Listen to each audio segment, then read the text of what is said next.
히브리서를 읽다 보면 구약적 배경을 가진 단어들이 많이 나오는 것을 보게 됩니다. 성소, 제사장, 율법, 또 모세, 이와 같은 단어들이죠. 그런데 이 히브리서 저자가 이 말씀을 이런 배경에 이런 단어들을 이야기하는 데는 다 당시의 상황이 있었습니다. 믿음의 공동체 안에 유대교로 돌아가려고 하는 배교의 움직임들이 있었던 것입니다. 아직 그 성도들은 의의 말씀을 경험하지 못했습니다. 아직 단단한 말씀을 받을 수 없고 젖과 같은 말씀을 받아야 하는 그런 영혼의 상태 가운데 있었다고 성경은 말합니다. 그런 연약한 상태에서 다른 교훈들이 들려오고요, 그리스도의 영광을 충분히 맛보았지만 이전의 영광으로 돌아가려고 하는 그런 도전들 앞에 성도들이 처해 있었던 것입니다. 그래서 모세의 이야기와 같이, 또 희생 제물과 같이, 또 영원한 대제사장과 같은 그런 이야기를 충분히 말하면서 히브리서 기자가 결국 말하고 싶은 것은 그리스도의 탁월함을 말하는 것입니다. 모세의 영광과 비교할 수 없는 영광이 그리스도께 있고, 구약의 배경 안에서 그런 희생 제물을 많이 드렸지만 그리스도의 희생이 더 고귀하고 완전하다. 우리에겐 영원한 대제사장인 예수 그리스도가 있다. 이렇게 그리스도의 탁월함을 계속 역설하면서 완전한 대로 나아가라고 권면합니다. 당시 성도들은 이렇게 내부적으로 뿐만 아니라 외부적인 그런 공격과 핍박과 또 박해가 있었습니다. 로마의 황제를 숭배해야만 기본적인 생활을 유지할 수 있는 그런 외부적인 박해도 있었죠. 그러니까 내부적으로나 외부적으로나 사방에 우겨쌈을 당한 것 같은 그런 압박을 성도들이 경험한 것입니다. 이런 상황들이 있었기 때문에 히브리서 안에는 성도들의 신앙을 격려하는 그런 말씀들이 많이 나옵니다. 어떻게든 이 성도들을 다시 한번 바른 믿음 위에 굳게 세울 수 있도록 돕는 그런 말씀들이 많이 소개되어 있습니다. 성도의 신앙이 이렇게 도전받는 상황, 비단 이 히브리서 저자가 말하는 또 대하는 그 성도들의 상황만은 아닌 것 같습니다. 내용과 형태는 다르지만 오늘의 성도들 역시 이런 시험을 경험하고 도전을 경험하고 믿음이 흔들리는 이런 경험들을 많이 하게 됩니다. 그런 성도들에게 필요한 보물은 무엇일까요? 오늘 읽진 않았지만 11절 하반절에 보시면 끝까지 소망의 풍성함에 이르러 라는 말씀이 나옵니다. 그 외에 부지런함을 나타내라, 오래 참음이 필요하다, 믿음이 필요하다, 이런 많은 말씀들이 있지만 결국 오늘 히브리서 저자가 오늘 성도들에게 말씀하고자 하는 것은 이것입니다. 너희에게 필요한 것은 소망이다. 성도 여러분께서는 오늘도 여전히 소망을 가지고 계십니까? 고린도전서 13장에 보면 성도 안에 항상 있어야 될 세 가지를 소개하면서 믿음과 사랑 그리고 소망을 이야기합니다. 그러니까 핵심은 소망이 중요하다는 사실보다 어떤 내용의 소망을 가지고 우리가 이 세상을 살아내야 하느냐 하는 것입니다. 그 내용이 바로 오늘 본문에 잘 소개되어 있습니다. 13절에 보시면 아브라함의 이야기가 이제 시작됩니다. 하나님께서 아브라함을 찾아가셔서 말씀하신 부분이 나오고요, 하나님은 특별히 어떤 분으로 소개되냐면 하나님은 약속을 하신 하나님이다, 이렇게 하나님을 소개하고 있습니다. 하나님이 아브라함을 집 밖으로 데리고 나가서는 저 하늘을 보게 하십니다. 그리고 저 수많은 별을 보고 내 자손이 이와 같을 것이다, 너의 자손이 이 별들과 같이 번성케 될 것이다, 이렇게 말씀을 하십니다.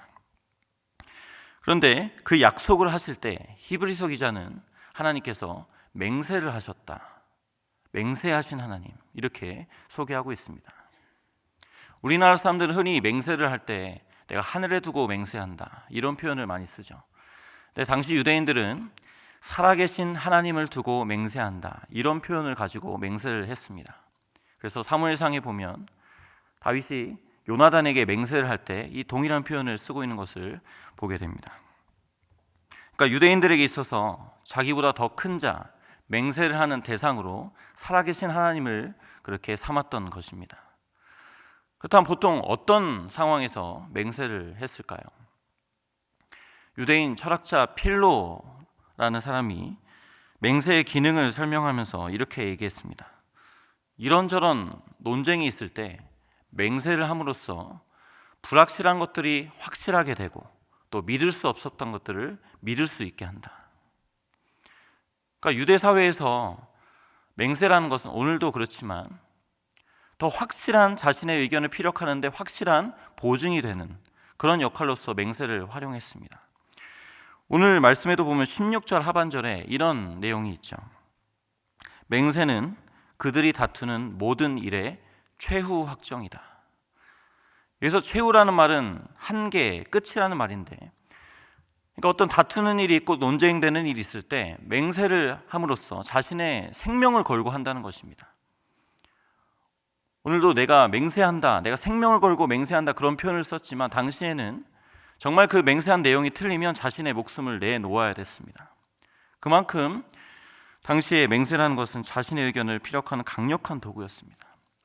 그런데 오늘 본문이 말하고자 하는 것은 하나님이 그 맹세를 했다는 것입니다. 그 하나님 어떤 방법으로 맹세를 하셨을까요? 13절 말씀을 한번 보겠습니다. 하나님이 아브라함에게 약속하실 때 가리켜 맹세할 자가 자기보다 더 큰 이가 없으므로 자기를 가리켜 맹세하셨다. 하나님보다 더 크신 분은 이 세상에 존재하지 않죠. 그렇기 때문에 하나님은 자신을 가리켜서 자신의 이름을 걸고 맹세를 하신 것입니다. 하나님은 이렇게 자신을 담보로 하면서까지 무엇을 맹세하고 싶으셨던 걸까요? 아브라함과 또 아브라함의 발자취를 따르는 우리 모든 성도들에게 무엇을 말씀하고 싶으셨던 걸까요? 우리 17절에서 18절 말씀을 같이 한번 읽겠습니다. 17절 18절 시작. 하나님은 약속을 기업으로 받는 자들에게 그 뜻이 변하지 아니함을 충분히 나타내시려고 그 일을 맹세로 보증하셨나니 이는 하나님이 거짓말을 하실 수 없는 이 두 가지 변하지 못할 사실로 말미암아 앞에 있는 소망을 얻으려고 피난처를 찾은 우리에게 큰 안위를 받게 하려 하심이라. 아멘. 보증하신 내용이 무엇입니까? 하나님은 약속을 주시는 분이라는 사실입니다. 그리고 하나님은 그 약속을 주시면서 뜻을 가지고 계신데 그 뜻이 결코 변하지 않고 신실한 그 약속을 가진다. 그런 내용을 가지고 우리에게 보증하셨다는 것입니다. 누구에게 말입니까? 하나님의 약속을 기업으로 받는 모든 자들에게. 그러니까 성도를 향하신 하나님의 약속과 그 약속 가운데 하나님이 가지신 그 뜻은 결코 변하지 않는다. 이 두 가지 사실로 인해서 우리가 충분한 안위를 받을 수 있다. 하나님이 그것을 가지고 맹세하셨다고 말하고 있는 것입니다. 우리 다시 한번 이 성도들이 처한 상황을 좀 기억해 보기를 원합니다. 내부적으로나 외부적으로나 피해와 또 박해와 핍박을 받고 있습니다. 성도들은 아직 장성하지 못해서 그리스도의 찬란한 빛의 영광을 맛보았음에도 불구하고 다시 이전의 영광으로 돌아가려고 하는 그런 상황입니다. 그리스도를 다시 십자가에 못 박고 있습니다. 다시 어둠을 향해서 한 걸음 한 걸음 걸어가고 있습니다. 여러분, 무엇이 이 성도들의 믿음과 마음을 흔들리게 한 것일까요? 외부의 박해일까요? 아니면 그들의 공동체 가운데 찾아온 그런 다른 교훈일까요? 그런 도전일까요? 그렇다면 그런 외부적 박해가 없어지는 것이 이 성도들에게 지금 필요한 것일까요? 아니면 다른 교훈이 그 믿음의 공동체에 조금도 틈타지 못하도록 완벽하게 차단하는 것이 지금 성도들에게 필요한 것일까요? 성경의 진단은 그렇지 않습니다. 성경은 지금 너희에게 필요한 것은 굳건한 소망이다 라고 말하고 있는 것입니다. 어떤 소망입니까? 주의 성도들에게는 하나님의 약속의 말씀이 주어져 있고 하나님은 절대 거짓말하지 않으시는 분이시고 하나님은 한번 결정하시고 주신 그 뜻은 변하지 않는 분이라는 것을 알 때 우리가 소망을 얻을 수 있다. 이 소망이 필요하다고 말씀하고 있는 것입니다. 그 소망은 결코 멀리 있지 않고 우리의 앞에 있다고 말하고요. 그 소망 안에서 충분한 안위를 얻을 수 있다. 계속 목소리 높여 강조하고 있습니다. 제가 초등 4학년부를 섬기고 있습니다. 얼마 전에도 제가 하나님의 약속에 관한 말씀을 전하면서 이런 말을 했던 기억이 납니다. 만약에 하나님이 사람들과 같이 마음이 변하거나 하나님이 한 번 주신 그 약속을 우리의 지인들과 같이 한 번씩이라도 변경할 수 있고 취소할 수 있는 분이라면 우리는 이 믿음의 길을 걸어갈 수 없다. 목사님은 여러분에게 이렇게 담대하게 설교를 할 수도 없다, 이렇게 말했던 기억이 납니다. 아브라함도 그랬고요. 저와 여러분 역시 의심이 생길 수는 있습니다. 하나님이 정말 나와 끝까지 함께 하실까? 세상 끝날까지 너와 함께 하겠다고 약속하시고 내가 너희를 사랑하는데 끝까지 사랑하겠다는 그 사랑이 혹시 변하지 않을까? 정말 저 공중의 새와 같이 나의 인생도, 이 초라한 인생도 하나님이 먹이실 수 있을까? 하나님 정말 그 약속을 지키실까? 그런 의심이 생겨날 수 있습니다. 하지만 하나님은 마치 낙심해 있는 아이에게 찾아와서 새끼손가락을 걸고 약속하며 내가 그렇게 해줄게 보장하는 그런 아버지와 같이 오늘의 자녀된 저와 여러분에게 찾아오셔서 약속하십니다. 나는 거짓말하지 않는다. 내가 너에게 준 약속은 변하지 않는다. 그 어떤 불가능해 보이는 그 약속도 나는 반드시 지켜낼 것이다. 나의 뜻은 변하지 않는다. 성도 여러분, 우리에게 새로운 것이 필요할까요? 그렇지 않습니다. 복음 안에서 우리에게 주어진 찬란한 약속들이 이 성경 안에 가득하게 있습니다. 그 약속을 향한 하나님의 뜻은 변함이 없고 그 약속하신 하나님과 그 약속을 주시면서 변하지 않는 그 하나님의 신실하신 뜻, 그것이 바로 성도들의 자산이고 기업입니다. 그리고 그것을 통하여 소망을 얻으라고 주님이 말씀하십니다.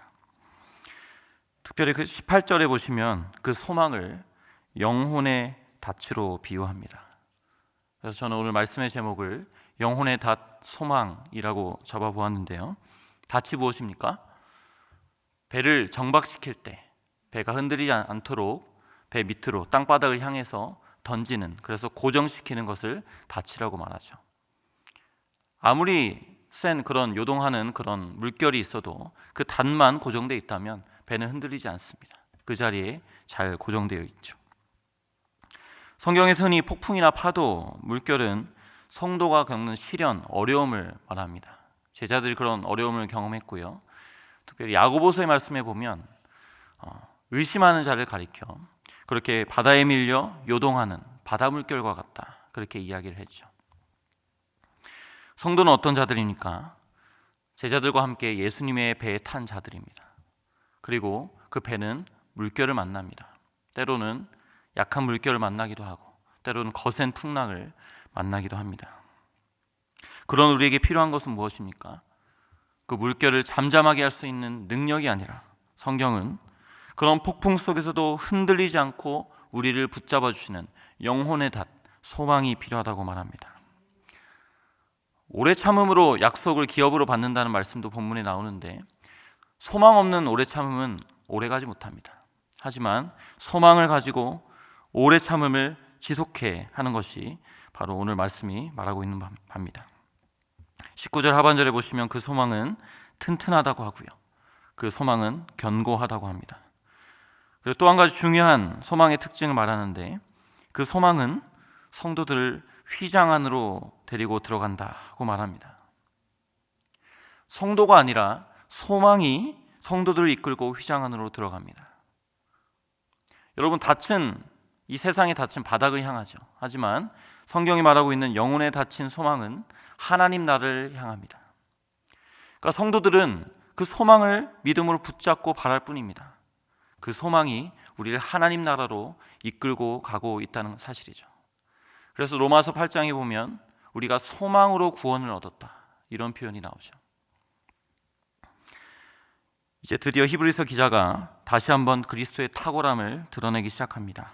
20절의 표현처럼 우리의 약속, 우리의 영원한 소망 대신 예수 그리스도께서 대제사장이 돼서 우리를 데리고 그 휘장 안으로 데리고 들어가십니다. 그 휘장 안은 하나님의 임재를 상징하고요, 하나님의 보좌를 상징합니다. 예수 그리스도께서 먼저 그 길을 열어놓으셨고 우리보다 앞서 그 길을 들어가셔서 충분히 안전한지 그 길을 다 닦으시고 우리를 초청하고 계시다고 그렇게 말씀합니다. 말씀을 마치면서 우리 베드로전서 3장 15절을 띄워주시면 감사하겠습니다. 우리 같이 한번 읽겠습니다. 시작. 너희 마음에 그리스도를 주로 삼아 거룩하게 하고 너희 속에 있는 소망에 관한 이유를 묻는 자에게는 대답할 것을 항상 준비하되 온유와 두려움으로 하고. 누군가 여러분에게 성도의 소망을 물으신다면 여러분 무엇이라고 대답하시겠습니까? 우리 아까 불렀던 그 찬양의 가사가 우리의 대답이 될 수 있을 것입니다. 무섭게 바람 부는 밤 물결이 높이 설렐 때 우리 주 크신 은혜에 소망에 닫힐 주리라. 세상에 믿던 모든 것이 끊어질 그날이 되어도 구주의 언약을 믿사와 내 믿음 더욱 크리라. 그 위에 내가 서리라. 오늘 이 한날도 그 하나님의 영원한 약속과 그 소망 안에 굳게 서는 우리 성도님들이 다 되시기를 간절히 바랍니다. 우리 같이 한번 말씀을 기억하면서 이 시간 기도하기를 원합니다. 우리 시간 기도하실 때에 오늘 하나님께서 우리에게 필요한 것은 소망이라고 말씀하십니다. 우리가 오늘도 오래 참고 이 세상 가운데 그 믿음 위에 굳게 서야 되겠지만 항상 우리 안에 마음 한켠에 그 하나님 나라를 향한 또 우리의 영원한 소망 되신 그 예수 그리스도를 마음에 모시라고 말씀합니다. 오늘도 그 소망 가운데 승리하는 한 날 될 수 있도록 도와달라고 우리 같이 한번 기도하면서 나아가겠습니다. 함께 기도하겠습니다. 하나님 아버지 감사를 드립니다. 우리 가운데 귀한 약속 허락하여 주시고 그 약속을 보증하시며 우리 가운데 맹세하신 하나님의 귀하신 뜻을 우리가 헤아립니다. 하나님 아버지 우리 가운데 소망에 관한 이유를 항상 모시고 그렇게 살아가는 성도들